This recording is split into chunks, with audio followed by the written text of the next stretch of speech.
بسم الله الرحمن الرحيم الحمد لله رب العالمين والصلاة والسلام على نبينا وحبيبنا وإمامنا وقدوتنا محمد وعلى آله وصحبه أجمعين أما بعد گزشتہ درس میں ہم نے رسول اللہ صلی اللہ علیہ وسلم کی دعوت سری یعنی غیر اعلانیہ دعوت کا مرحلہ بیان کیا تھا جو 3 سال پر مشتمل تھا، اور یہ بھی بتایا تھا کہ اس کی حکمت کیا تھی کہ آپ نے پہلے سری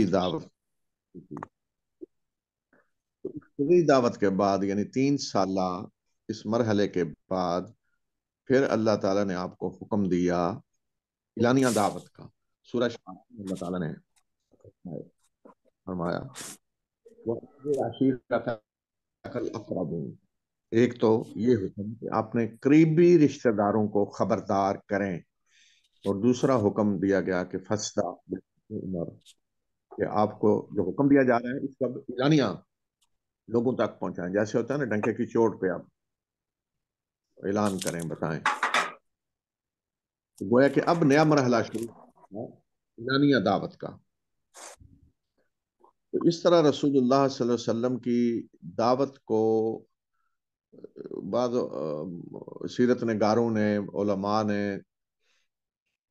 4 حصوں پہ تقسیم کیا ہے، اور بعد نے زیادہ بھی۔ مثلا ایک یہ 3 سالہ مرحلہ تھا سری دعوت کا، اور اس کے بعد آج اس مرحلے کی ہم بات کریں گے، یہ ہے اعلانیہ دعوت کا مرحلہ۔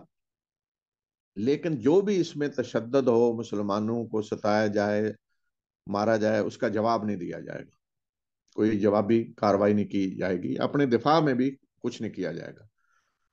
اور اس کے بعد کا پھر مرحلہ ہے جس میں پھر مدنی دور بھی آتا ہے، کہ جس میں اجازت دے دی گئی کہ اب دفاع میں آپ جنگ کر سکتے ہیں، جو آپ سے جنگ کریں اس سے جنگ کریں۔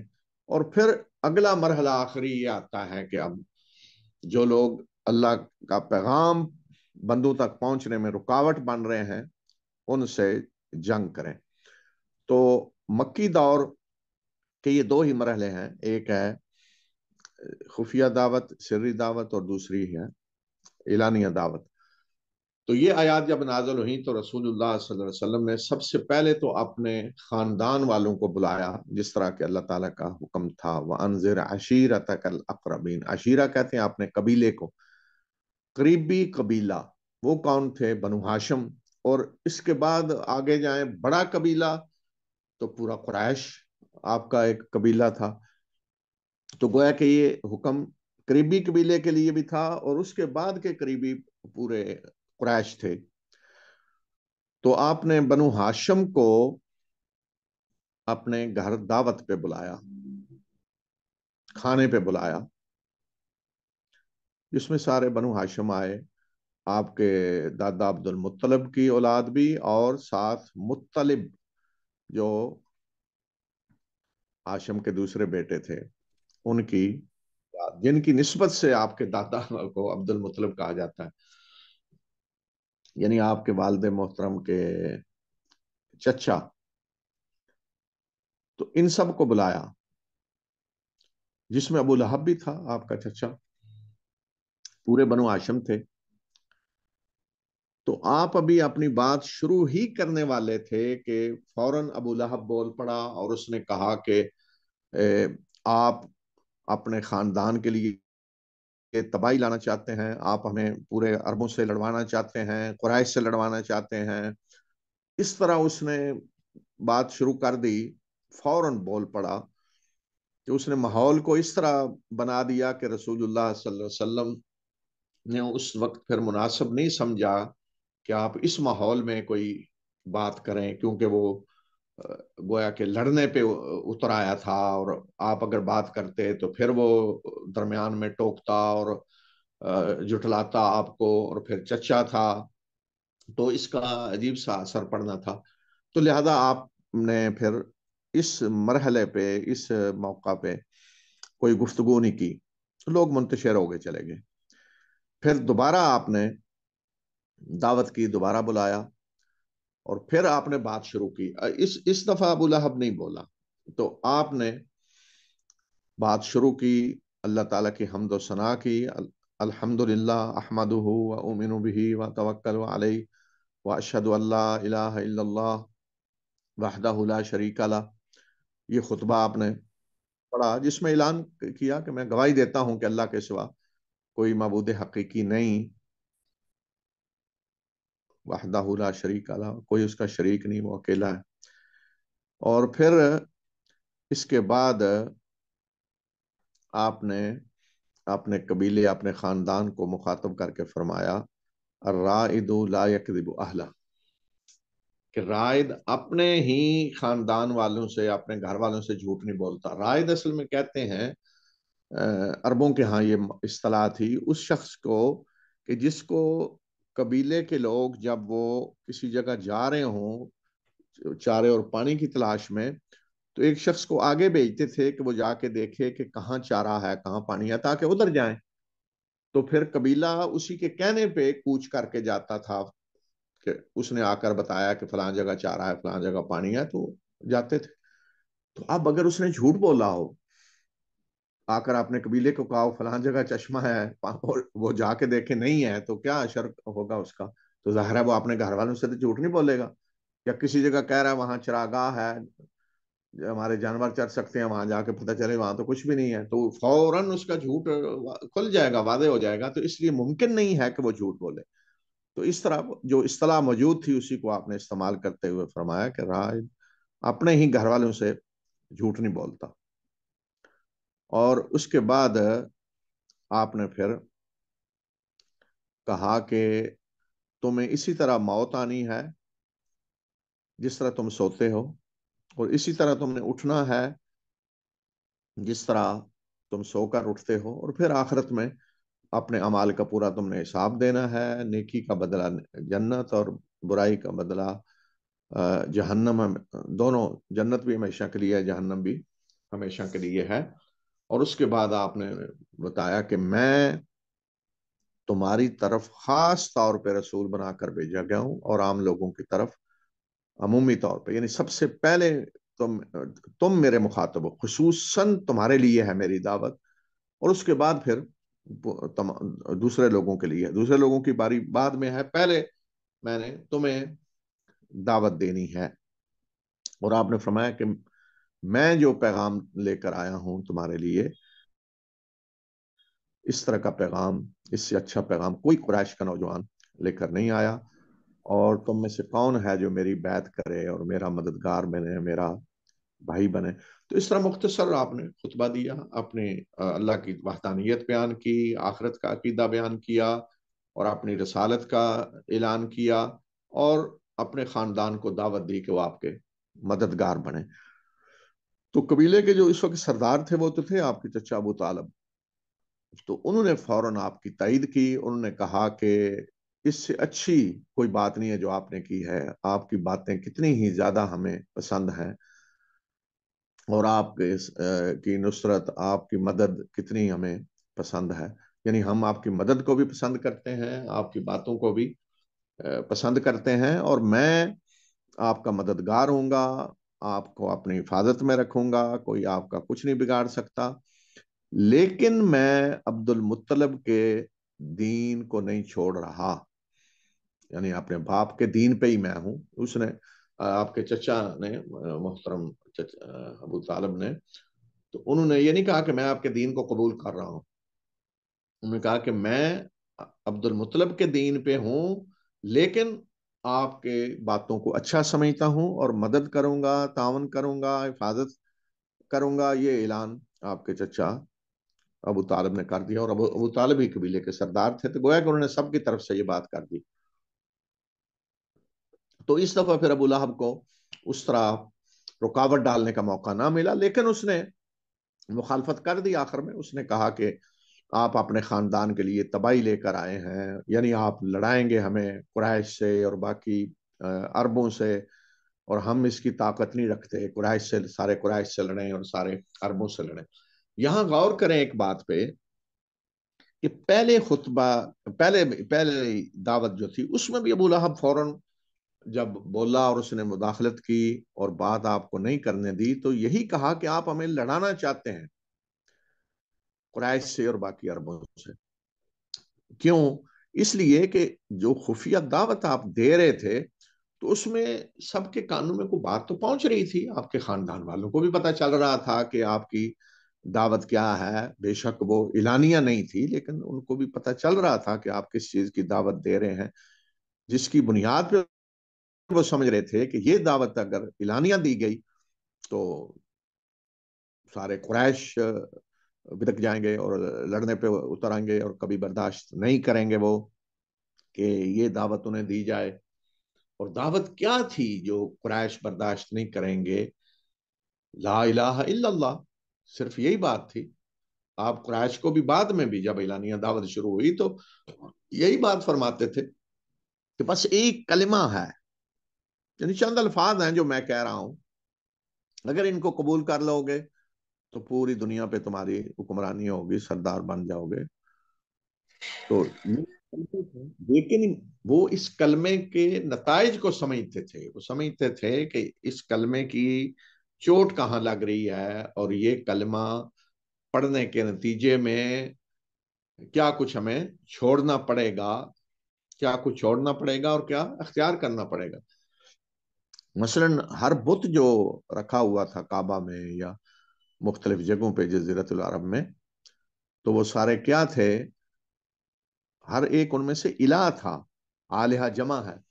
تو جب نفی ہو گئی کہ لا الہ الا اللہ، یعنی اللہ کے سوا کوئی الہ ہے ہی نہیں، تو گویا کہ سارے الہوں کی نفی کر دی گئی، ایک ایک الہ کی نفی کر دی گئی، حبل اور منات اور عزا، ان سب کی ایک ایک کر کے نفی ہو گئی۔ تو یہ بات ظاہر ہے سارے عرب قبول کیسے کر سکتے تھے؟ وہ تو ان کی عبادت کرتے تھے اور ان کو ذریعہ سمجھتے تھے اللہ تک پہنچنے کا، اور ان سے محبت کرتے تھے، اور انہی کو حاجت روا اور مشکل کشا سمجھ رہے تھے، اور یہی سمجھتے تھے کہ ہماری قسمت بنانے اور بگاڑنے والے ہیں، اور انہی کے ذریعے ہمیں اللہ سے سب کچھ مل رہا ہے۔ تو اب ان کی نفی کہ یہ کوئی حیثیت ہی نہیں ہے، ان کی نفی اس طرح کر دی جاتی، تو یہ بات یہ گمراہ کرنی آسان نہیں تھا۔ یہ خطرہ تھا جو صاحب یہ کہہ رہا تھا۔ تو بہرحال آپ جب آپ کی حمایت ہوگی، آپ کو ہوا، اور چچا ابو طالب پھر اسی بات پہ قائم رہے اگلے سارے مراحل میں۔ اور دوسرا کام آپ نے جو کیا وہ یہ کہ پھر قریش کے تمام قبیلوں کو آپ نے بلایا، جبل ابی قبیس پہ آپ کھڑے ہوئے، قریش کے تمام قبائل کو دعوت دی اور سب لوگوں کے نمائندے آئے، اور وہاں پھر سب کو آپ نے کہا کہ میں نذیر مبین ہوں تمہارے لیے۔ اچھا، نذیر مبین کی اصطلاح قرآن نے استعمال کی۔ عربوں کے ہاں جو ایک اصطلاح تھی اسے کہتے تھے نذیر عریان۔ تو قرآن نے عریان کہتے ہیں کپڑے اتار دیے ہو جسی نے، تو نذیر عریان کہا جاتا تھا کس کو؟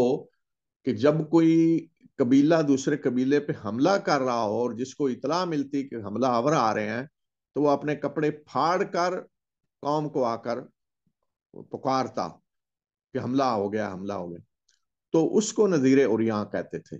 تو قرآن نے نذیر عریاں کی بجائے نذیر مبین کہا، واضح طور پہ خبردار کرنے والا۔ تو آپ نے انہیں بھی کہا کہ میں تمہیں ایک بڑے عذاب سے پہلے واضح طور پہ خبردار کرنے والا ہوں۔ اور وہاں بھی آپ نے ان کے سامنے بھی اپنی دعوت رکھی۔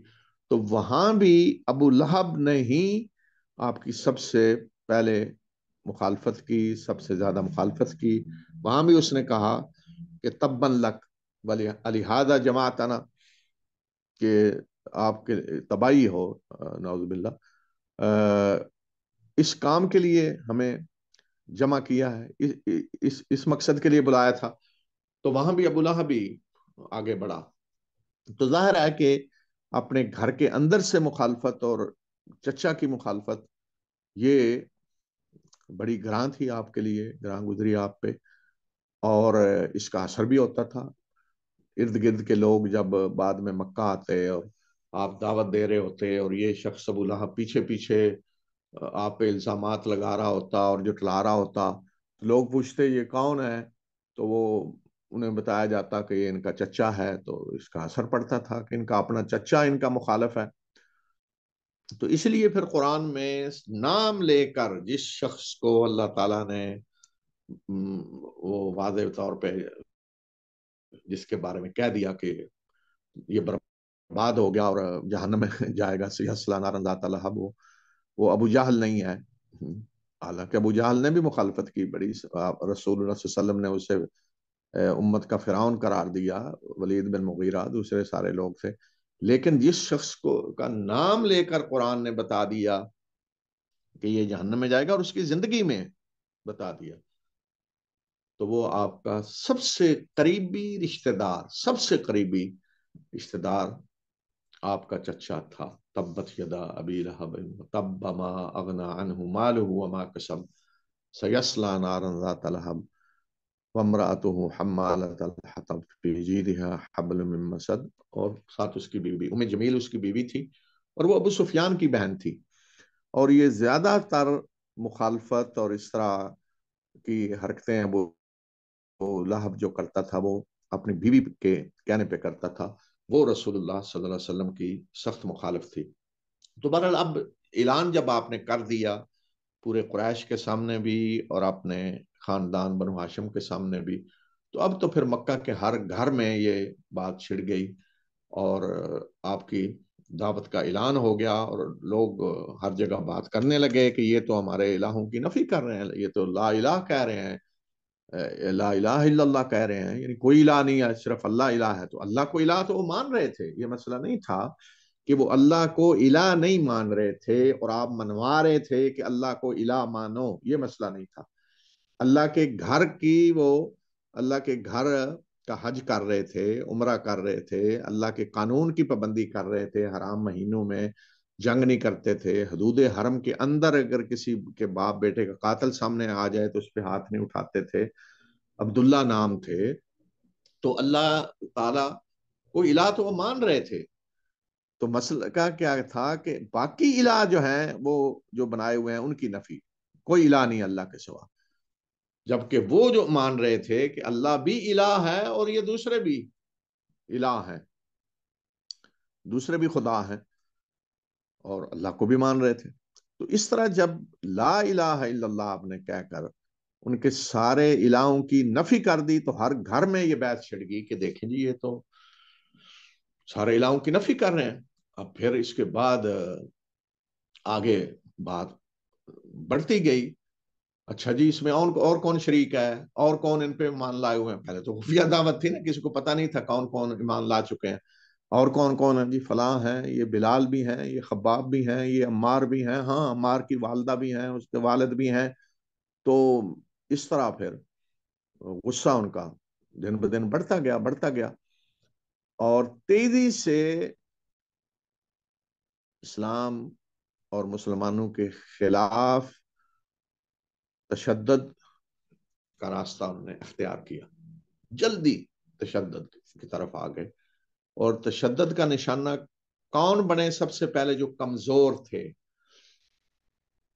جو غلام تھے یا آزاد کردہ غلام تھے، جن کا مکہ میں کوئی قبیلہ نہیں تھا، قبائلی تحفظ جنہیں حاصل نہیں تھا، جس طرح بلال ہیں، بلال غلام تھے، خباب غلام تھے، عمار ابن یاسر غلام تھے، ان کے والد بھی غلام تھے، غلام زادے، والدہ بھی ان کی۔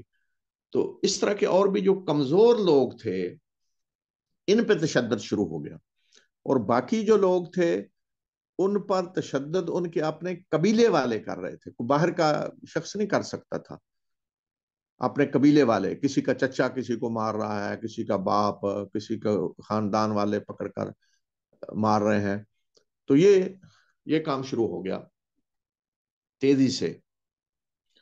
آپ اندازہ کریں کہ 3 سال بعد آپ نے اعلانیہ دعوت شروع کی، تو 5ویں سال رجب میں پہلی ہجرت حبشہ ہوئی، یعنی اس قدر تشدد بڑھ گیا کہ رسول اللہ صلی اللہ علیہ وسلم نے مسلمانوں کو مشورہ دیا کہ وہ اپنی جان مال کی حفاظت کے لیے، تحفظ کے لیے، اس ظلم اور تشدد سے بچنے کے لیے مکہ سے نکل جائیں، کسی اور جگہ چلے جائیں۔ اس قدر تشدد بڑھ گیا تھا، اور یہ جو تشدد کر رہے تھے ان میں کئی لوگ بڑے سرگرم تھے، اور ان سرگرم لوگوں میں حضرت عمر رضی اللہ تعالیٰ عنہ بھی تھے۔ جو تشدد کرنے والے تھے ان میں حضرت عمر رضی اللہ تعالیٰ عنہ بھی تھے، اور ان کا مشہور واقعہ ہے کہ انہیں جب پتہ چلا اپنی بہن کا کہ وہ ایمان لائی ہیں تو ان پہ جا کے تشدد کیا، اور یہ انہیں خبر اس وقت دی گئی جب وہ رسول اللہ صلی اللہ علیہ وسلم کو قتل کرنے آ رہے تھے، باقاعدہ تلوار پکڑ کر اعلانیہ کہہ رہے تھے کہ میں انہیں آج قتل کرنے جا رہا ہوں۔ تو وہاں کسی مسلمان نے جب دیکھا تو اس نے رخ موڑنے کے لیے کہ اللہ کے رسول صلی اللہ علیہ وسلم کی طرف جانے کی بجائے یہ ادھر جائیں بہن کی طرف، اور کہا جو اپنے گھر کی خبر لو، تمہاری تو بہن ایمان لا چکی ہیں، پھر بہن پہ جا کر تشدد کیا۔ تو اسی طرح حضرت عثمان رضی اللہ تعالیٰ عنہ جو قبیلہ بنو امیہ سے تعلق رکھتے تھے، بہت بڑے تاجر تھے، رسول اللہ صلی اللہ علیہ وسلم کی بیٹی حضرت رقیہ ان کے عقد نکاح میں تھی۔ تو پہلی ہجرت حبشہ جو ہوئی ہے اس میں حضرت عثمان اور آپ کی بیٹی حضرت رقیہ بھی شامل ہیں۔ حضرت عثمان جیسی شخصیت کو ہجرت کر کے حبشہ جانا پڑا، اس سے اندازہ کریں کہ ماحول کیا شکل اختیار کر چکا تھا اور حالات کس نہج پہ پہنچ چکے تھے کہ حضرت عثمان جیسی شخصیت کو حبشہ ہجرت کرنی پڑی۔ تو پھر یہ سوال جب ہوا کہ اپنے جان مال کی حفاظت کے لیے کہیں چلے جائیں، تو سوال اٹھا کہ کہاں جائیں؟ تو رسول اللہ صلی اللہ علیہ وسلم نے فرمایا کہ حبشہ چلے جائیں، وہاں ایک ایسا بادشاہ ہے جس کے ہاں ظلم نہیں ہوتا، عدل ہوتا ہے، جس کے ہاں ظلم نہیں ہوتا۔ سب سے بڑی بات جو آپ نے فرمائی کہ اس کے ہاں عدل ہوتا ہے، ظلم نہیں ہوتا۔ تو پھر یہ پہلا قافلہ مسلمانوں کا نکلا، جو بعض روایات میں 11 مرد ہیں، 4 عورتیں ہیں، بعض میں 12، بہرحال یہ تقریباً 15 کے قریب افراد تھے۔ 4 خواتین تھیں جن میں رسول اللہ صلی اللہ علیہ وسلم کی بیٹی حضرت رقیہ بھی تھیں، تو باقی 11 مرد تھے۔ تو یہ 15 افراد نکلے حبشہ جانے کے لیے۔ قریش کو خبر ہوئی، ان نے پیچھا کیا، لیکن ان کے پہنچنے سے پہلے جدہ جو آج بندرگاہ ہے، یہیں سے لوگ جاتے تھے حبشہ، تو ان کے پہنچنے سے پہلے مسلمان نکل چکے تھے، کشتیوں میں سوار ہو کر چلے گئے، تو وہ کچھ نہ کر سکے۔ تو یہ لوگ جب وہاں گئے، وہاں پہنچے، تو یہاں مظالم کا سلسلہ جاری تھا۔ پیچھے جو لوگ بچے ان پہ ظلم ہو رہا تھا۔ تو اسی دوران حج کا موسم آیا، تو قریش کے سارے سردار بیٹھے کہ اب حج میں تو باہر سے سارے قبائل آتے ہیں، تو انہوں نے کہا یہ تو اب سارے قبائل کو دعوت دیں گے، تو اب ہم کیا کریں؟ تو مشورے کے لیے بیٹھے۔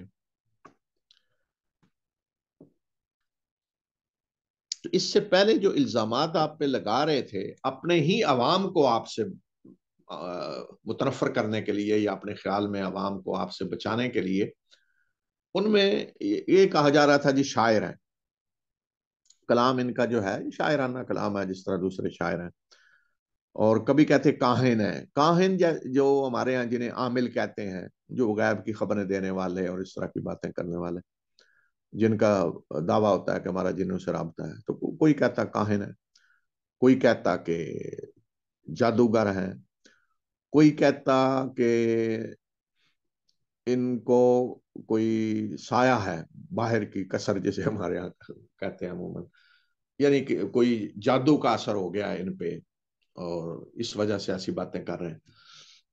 یہ مختلف الزامات آپ پہ لگائے جاتے تھے۔ تو قریش کے سردار سارے جمع ہوئے کہ بھئی کوئی کہے گا شاعر ہیں، کوئی کہے گا جادوگر ہیں، کوئی کہے گا ان پہ خود جادو کیا ہوا کسی نے، کوئی کاہن کہے گا تو لوگ کس طرح یقین کریں گے؟ کسی ایک بات پہ ہمیں متفق ہونا چاہیے، اس مقصد کے لیے وہ دار الندوہ میں جمع ہوئے۔ تو یہ الزامات دہرائے گئے۔ تو اس وقت قریش کا جو سردار تھا سب سے بڑا، وہ تھا ولید بن مغیرہ، حضرت خالد کا والد۔ حضرت خالد کو ہم کہتے ہیں نا خالد بن ولید، تو ولید بن مغیرہ قریش کا سب سے بڑا سردار تھا۔ اس کے بعد ابو جہل تھا، حضرت عمرو بن العاص جو صحابی ہیں بہت بڑے، ان کا والد عاص بن وائل وہ بھی بہت بڑا سردار تھا۔ یہ جب سارے مر گئے تو اس کے بعد ابو سفیان اور دیگر لوگ آگے آئے، ورنہ بڑے لیڈر یہ تھے سارے۔ تو اس طرح بات شروع ہوئی، کسی نے کہا کہ ہم کاہن کہہ دیں گے، تو ولید بن مغیرہ نے کہا کہ کاہن اس طرح کے ہوتے ہیں، کاہنوں کا کلام اس طرح کا ہوتا ہے۔ اس نے جٹلا دیا اس بات کو، یہ نہیں ہو سکتا۔ پھر کسی نے کہا جی شاعر کہہ دیں گے، تو اس نے شاعر ایسے ہوتے ہیں، کوئی یقین کرے گا کہ شاعر ہیں؟ شاعروں کا کلام ایسے ہوتا ہے۔ پھر انہوں نے کہا کہ ہم یہ کہہ دیں گے کہ ان پہ جادو ہوا تو اس نے کہا کہ جن پہ جادو ہوا وہ اس طرح کا کلام پیش کرتے ہیں۔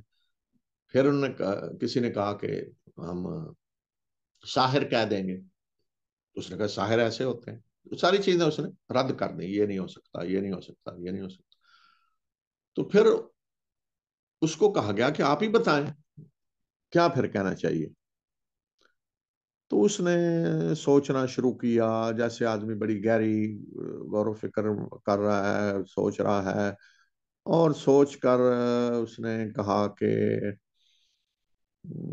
جادوگر کہہ دیتے ہیں، اس لیے کہ ان کے کلام میں ایسا اثر ہے کہ بیوی کو شوہر سے جدا کر دیتا ہے ان کا کلام، اور باپ کو بیٹے سے جو، تو یہ جادوگر ایسے کرتے ہیں، تو ہم جادوگر کہہ دیتے ہیں۔ تو سورہ مدثر میں پھر آیات نازل ہوئی۔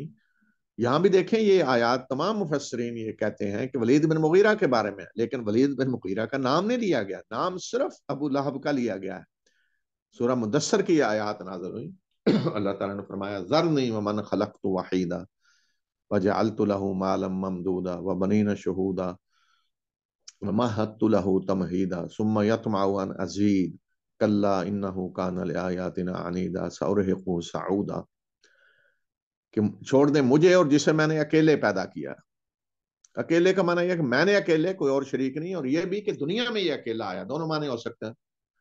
اور میں نے اسے ڈھیروں مال دیا، مال ممدودا، ڈھیروں مال پھیلا ہوا ہر طرف، اور حاضر بیٹے جو اس کے مددگار ہیں ہر وقت اس کے آگے پیچھے، اور میں نے اس کے لیے سرداری کی راہ ہموار کی۔ اور پھر یہ امید رکھتا ہے کہ میں اسے اور دوں گا، مزید دوں گا؟ نہیں، ہرگز نہیں، یہ تو میری آیات کا دشمن نکلا ہے، میں اسے سخت چڑھائی چڑھاؤں گا۔ پھر آگے نقشہ کھینچا اس کی، وہ جو کیفیت تھی میٹنگ میں دار الندوہ میں، انہو فکر وقدر، اس نے سوچنا شروع کیا اور ایک اندازہ لگانے کی کوشش کی۔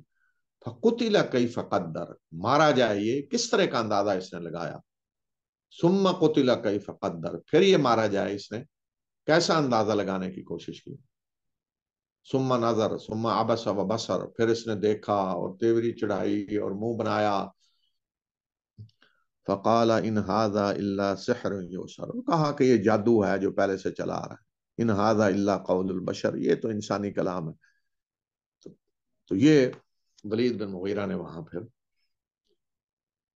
سب کو یہ کہا کہ ہم جادوگر کہہ دیتے ہیں۔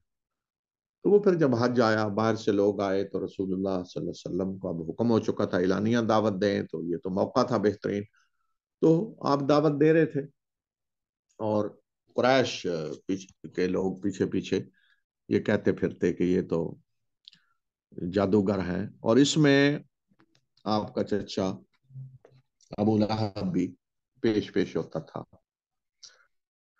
تو اس طرح قریش نے خود دوسرے لوگوں تک آپ کی دعوت پہنچا دی، یعنی جب ڈرایا لوگوں کو کہ ان کی بات نہ سننا، یہ جادوگر ہیں، تو لوگوں میں اور تجسس پیدا ہوتا ہے، بھئی کون ہے جس کو یہ جادوگر کہہ رہے ہیں، آخر سنیں تو صحیح۔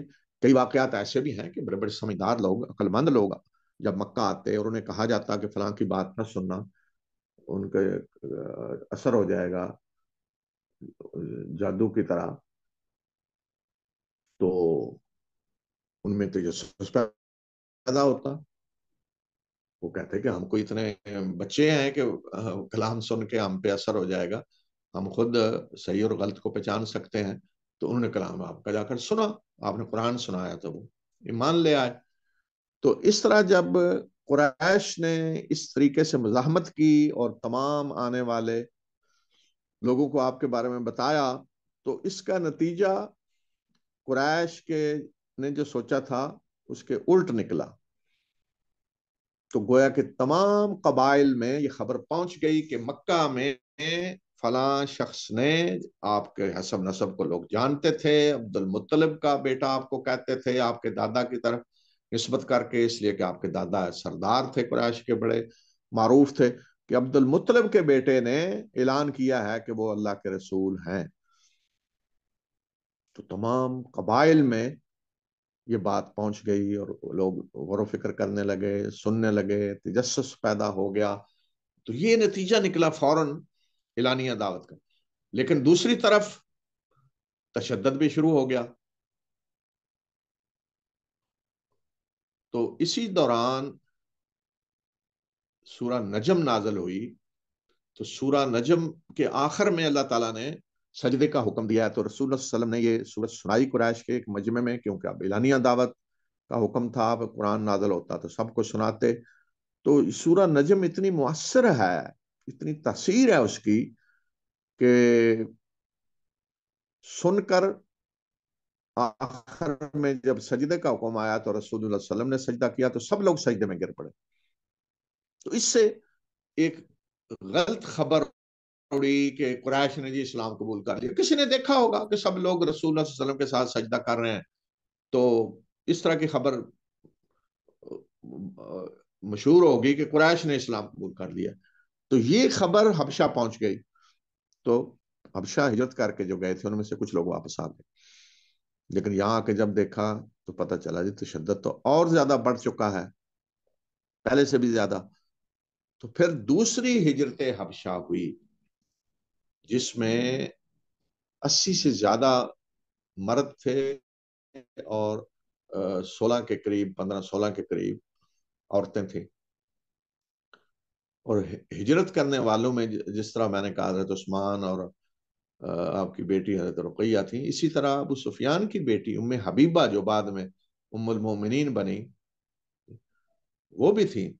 ان کے شوہر عبید اللہ بن جہش وسعت تھے، اور بعد میں وہاں جا کر بعض روایات میں ہے کہ ان کے شوہر کی وفات ہو گئی، کچھ روایات میں یہ ہے کہ وہ انہوں نے عیسائیت اختیار کر لی۔ تو بہرحال یہ بہت بڑی قربانی تھی آپ کے سب سے بڑے دشمن کی بیٹی کی، کہ وہ اپنے باپ کو چھوڑ کر، خاندان کو چھوڑ کر حبشہ ہجرت کر کے گئی۔ تو یہ دوسرا گروپ جو گیا تو قریش پہ بڑی چوٹ لگی کہ ہر ایک قریبی لوگ، کسی کا بیٹا ہے، کسی کا بھائی ہے، کسی کا فلاں تعلق رکھنے والا ہے، یعنی پہلا گروپ اور یہ سارے ملائیں تو 150 کے قریب آدمی بن جاتے ہیں۔ تو 150 لوگ ہجرت کر کے چلے گئے۔ لوگ سوچنے لگے کہ کیا ہو رہا ہے، کیوں لوگ مکہ چھوڑ کر جا رہے ہیں۔ تو یہاں آپ یہ بھی دیکھیں، جو سیرت کا پیغام ملتا ہے، جو حکمتیں معلوم ہوتی ہیں، کہ اب مسلمانوں پہ تشدد ہو رہا ہے۔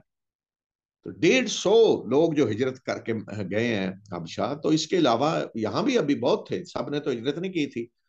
تو رسول اللہ صلی اللہ علیہ وسلم نے انہیں اجازت نہیں دی کہ آپ اپنا دفاع کریں، اگر ظلم ہوتا ہے تو ظلم کا جواب دیں۔ کوئی تعداد اتنی تھوڑی تو نہیں تھی نا، دیکھیں نا، 150 اگر یہ ہیں اور کوئی 40-50 مکہ میں بھی ہوں گے جو پیچھے نہیں گئے ہجرت کر کے، تو بدر میں 300 مسلمان تھے، 1000 کے قریب قریش تھے۔ تو اگر 200 کے قریب بھی ہوتے، 250 بھی ہوتے مسلمان، تو مقابلہ تو ہو سکتا تھا۔ اور یہ کہتے جی اللہ ہمارے ساتھ ہے، اللہ ہماری مدد کرے گا، تو ہم جان قربان کرنے کے لیے تیار ہیں، ہم کیوں مکہ چھوڑ کر جائیں، ہم ان لوگوں کو کیوں نہ یہاں سے نکالیں۔ ایسا نہیں ہوا۔ تو رسول اللہ صلی اللہ علیہ وسلم نے پوری یہ کوشش کی کہ مسلمانوں کی حفاظت کی جائے، اس مرحلے پہ انہیں لڑایا نہ جائے، قریش سے انہیں کچل دیا جائے گا۔ اگر ذرا جوابی کارروائی ہوئی تو قریش کو اور زیادہ ظلم کرنے کا موقع مل جائے گا۔ تو یہ حکمت ہوتی ہے کہ آپ نے مسلمانوں کو لڑایا نہیں. آپ نے یہ نہیں کہا کہ اللہ ہمارے ساتھ ہے، اٹھو اور ٹکرا جاؤ کفر سے اور کفر کے علمبرداروں سے. نہیں، آپ نے فرمایا کہ اپنے جان و مال کی حفاظت کرو. اور کون سی جگہ ہمیں تحفظ مل سکتا ہے؟ ارد گرد قبائل بھی تھے بہت سارے. کسی اور قبیلے میں نہیں آپ نے کہا چلے جائیں. ممکن ہے کوئی قبیلہ تحفظ دیتا، عربوں میں یہ بات ہے کہ تحفظ جس کو دیا جاتا پھر اس کے لیے لوگ لڑتے بھی تھے.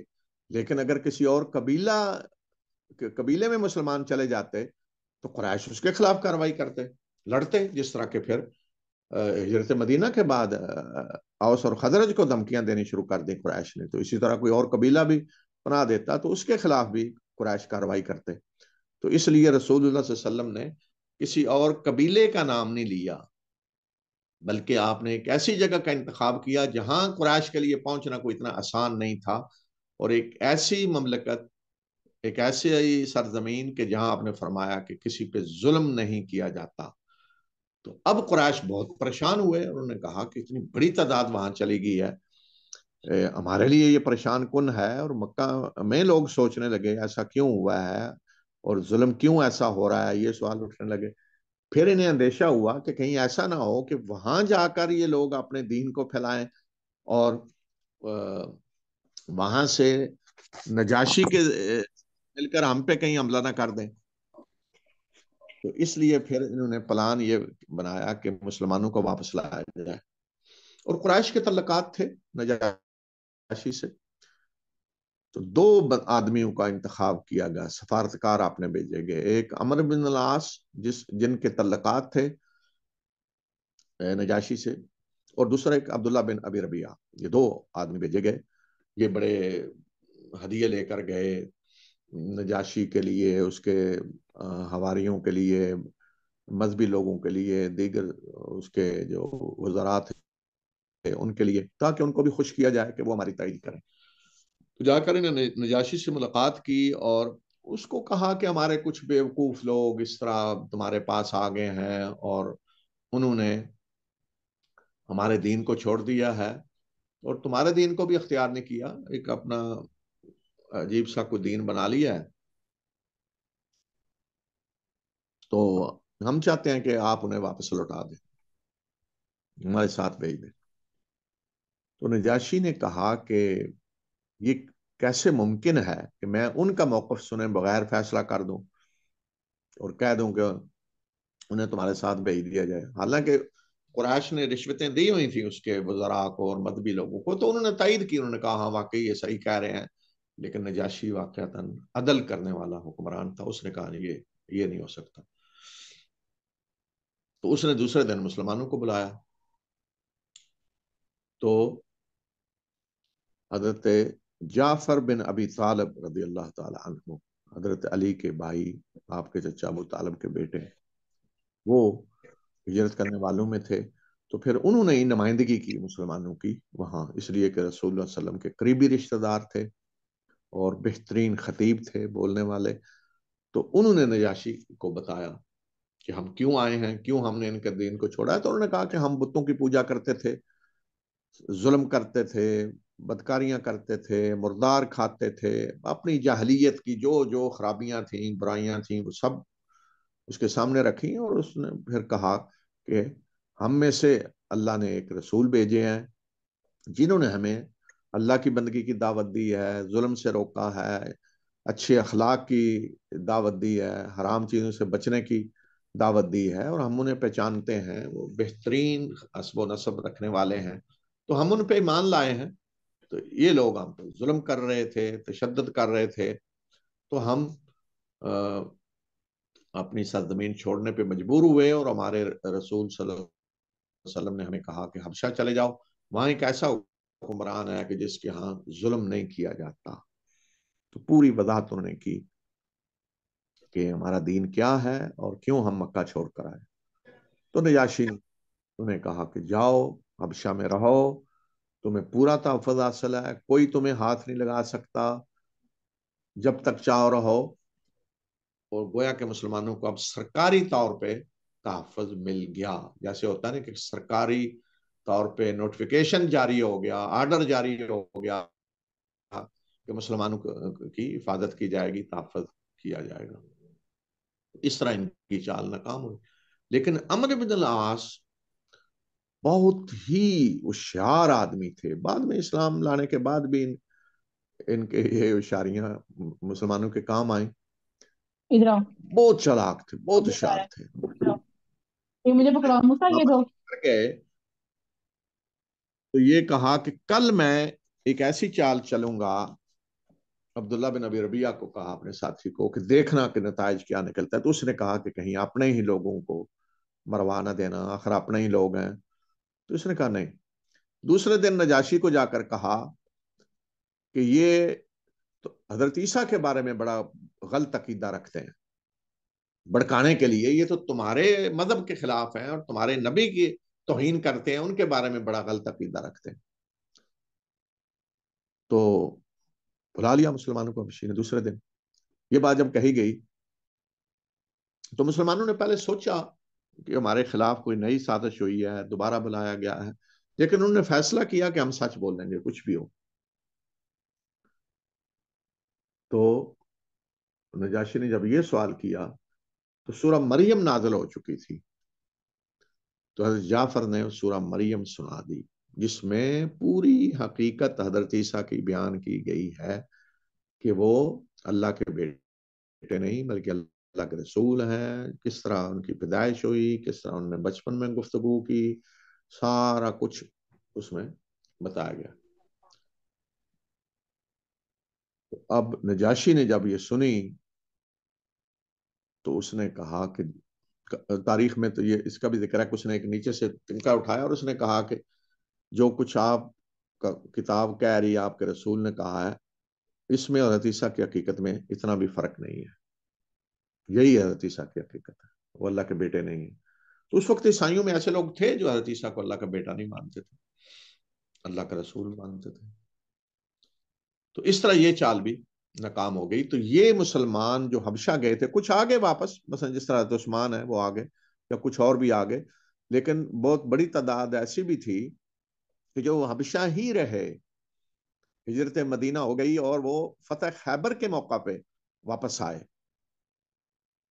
حضرت جعفر خاص طور پہ اور ان کے کچھ ساتھی فتح خیبر کے موقع پر آئے. تو اس وقت رسول اللہ صلی اللہ علیہ وسلم نے ان کا استقبال کیا تو فتح خیبر ہو چکی تھی. تو آپ نے فرمایا کہ مجھے سمجھ نہیں آ رہی کہ میں کون سی خوشی زیادہ مناؤں، جعفر کے آنے کی خوشی یا خیبر کی فتح کی خوشی. یعنی کون سی خوشی میں پہلے مناؤں کہ جعفر کے آنے کی یا فتح خیبر کی. اتنے آپ خوش ہوئے، ان کا استقبال کیا. تو مسلمان وہاں طویل عرصے تک رہے. اور پھر نجاشی جب فوت ہوا تو رسول اللہ صلی اللہ علیہ وسلم نے اس کی غائبانہ نماز جنازہ بھی پڑھائی. یعنی اس نے اسلام قبول کر لیا تھا. رسول اللہ صلی اللہ علیہ وسلم کو یہ بتا دیا گیا کی بنیاد پہ، اور آپ نے اسی کو پیغام بھیجا کہ حضرت ام حبیبہ سے آپ کا نکاح کروا دیں. تو وہیں اسی نے نکاح کروایا، پیغام دیا. تو حضرت ام حبیبہ جب شوہر ان کے عیسائی ہو گئے یا فوت ہو گئے، دونوں روایتیں ہیں، تو رسول اللہ صلی اللہ علیہ وسلم نے ان سے نکاح کیا اور پھر وہ آگے واپس. تو یہ تھی ہجرت حبشہ، پہلی مسلمانوں کی ہجرت جس میں دین بچانے کے لیے مسلمان گئے. تو اس میں سبق کیا کیا ملتے ہیں؟ ایک بات کہ یہ نہیں ہے کہ ہم اللہ پہ چونکہ ایمان رکھتے ہیں، اللہ ہماری مدد کرنے والا ہے، حفاظت کرنے والا ہے، تو ہم بس ٹکرا جائیں، لڑیں، جان کی ہمیں کوئی پرواہ نہیں ہے. یہ بات معلوم نہیں ہوتی رسول اللہ صلی اللہ علیہ وسلم کی سیرت سے، بلکہ حالات کو دیکھا جاتا ہے اور حکمت سے آگے بڑھا جاتا ہے. دوسری بات یہ کہ مسلمانوں نے جب دیکھا کہ اب یہاں سے نکلیں تو کس بنیاد پہ انہوں نے انتخاب کیا حبشہ کا. رسول اللہ صلی اللہ علیہ وسلم نے کیا فرمایا کہ یہ ایسی سرزمین ہے کہ جہاں ظلم نہیں کسی پہ کیا جاتا، عدل کیا جاتا ہے. عدل بنیاد ہوتی ہے ہمیشہ کسی ملک کی ترقی کی. تو گویا کہ جس سرزمین میں عدل ہو رہا ہو وہ ایسی سرزمین ہے کہ مسلمانوں کو اگر کہیں جانا پڑے، اپنا ملک چھوڑنا پڑے، وطن چھوڑنا پڑے کسی بھی وجہ سے، دین کی حفاظت کے لیے یا معاشی طور پہ اپنے تحفظ کے لیے، تو اس میں سب سے بڑی چیز جو ہے وہ یہی ہے کہ ایسی جگہ کہ جہاں عدل کیا جاتا ہو۔ تو آج بہرحال دیکھیں کہ آج کون سے ممالک ہیں جہاں سب سے زیادہ عدل کیا جا رہا ہے، کہ جہاں کسی پہ ظلم نہیں ہوتا، عدالتی نظام ایسا ہے۔ تو اسی بنیاد پہ حبشہ کا انتخاب کیا گیا، لیکن مکہ میں تو ظلم جاری رہا، اور باقی جو لوگ وہاں تھے وہ اس کے نتائج بھگت رہے تھے۔ تو اس ظلم کی شکلیں اور اس کے کیا کیا آگے نتائج نکلے، اور کن کن مراحل سے مسلمان اس دور میں گزرے، اور وہاں پھر کیا طریقہ کار اختیار کیا گیا رسول اللہ صلی اللہ علیہ وسلم نے اور مسلمانوں نے اس ظلم اور اس تشدد کا مقابلہ کس طریقے سے، کس حکمت کے ساتھ کیا، اس پہ انشاءاللہ آئندہ ہفتہ گفتگو کریں گے۔